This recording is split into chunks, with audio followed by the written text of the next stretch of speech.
So I plan of where I'm going to plant stuff, and then I refer back to the plan, but sometimes I move things around a little bit. But yeah, so long as I know where I shouldn't be planting things, I'm fine. So much.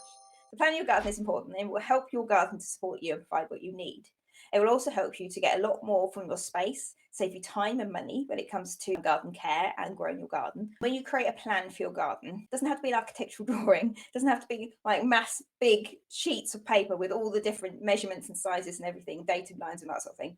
No, it doesn't have to be an architectural drawing. It doesn't have to be reams of paper long. It can be a single page in a notebook. It can be an A4 piece of paper with a sketch on it and some notes. The way I usually do it is like the A4 piece of paper or scrap paper that I do a picture, just as a rough thing in my mind. I use the pictures that I've taken through the year as well. I make notes on the pictures, sort of not physical pictures. When I take them with my phone or the camera or whatever, I look back through them and I make notes on what I've seen in the garden as well. January is a good time to start doing this because there isn't a lot of garden care jobs, if you like, to be getting on with in your gardens. It's very minimal, very quiet.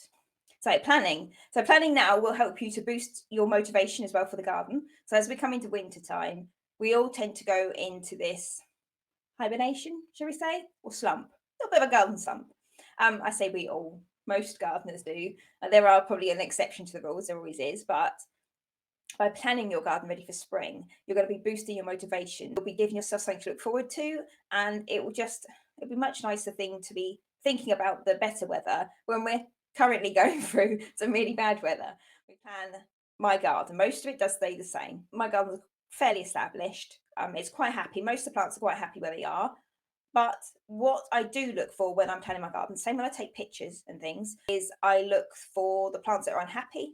I look for plants that might need moving, that are basically they're not happy where they're growing. They're in an awkward spot. They've either outgrown their space or they're just not thriving. When I'm planning my garden this time of year, I look for those kinds of plants to make a plan of what I'm going to do with them. If I'm going to move them in the garden somewhere, or if I'm going to donate them, if I'm going to replace them, yeah, what I'm going to do.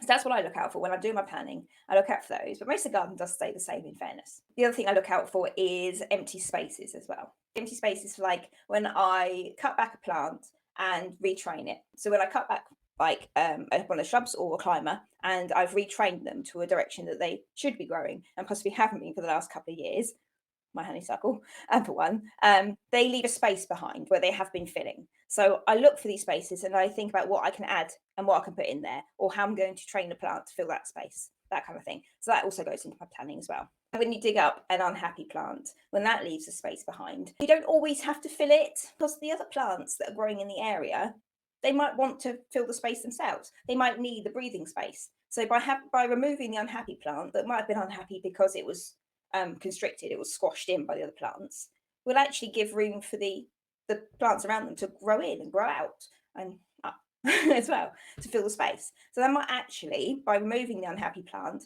will actually make your garden look better because it will give the other plants room to breathe. So filling empty spaces. So the main part of my planning process is my vegetable patch. I crop rotate every year to prevent diseases and issues taking hold of the soil in the garden. So for my own mental health, I like to have a plan of where I'm going to be planting stuff.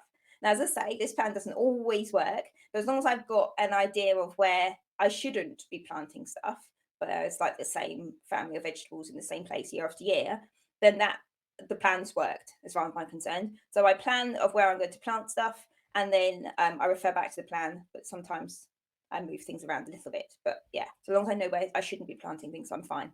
So planning my vegetable patch, my greenhouse usually stays the same every year. Got my bed in the greenhouse and I got my tomato gravel bed there as well for my bottomless pots. So the ring cultures. So they stay the same. There isn't enough space in my greenhouse really to move stuff around, but they kind of stay the same. So there's not a lot of planning goes into the greenhouse in fairness. Just seed sowing and growing and tomatoes and aubergines and stuff. So there's not a lot of planning goes into that. But the vegetable patch, the raised beds outside, that takes the time. It's a bit like a puzzle as well a lot of the time, trying to fit it all in, all the stuff I want to grow.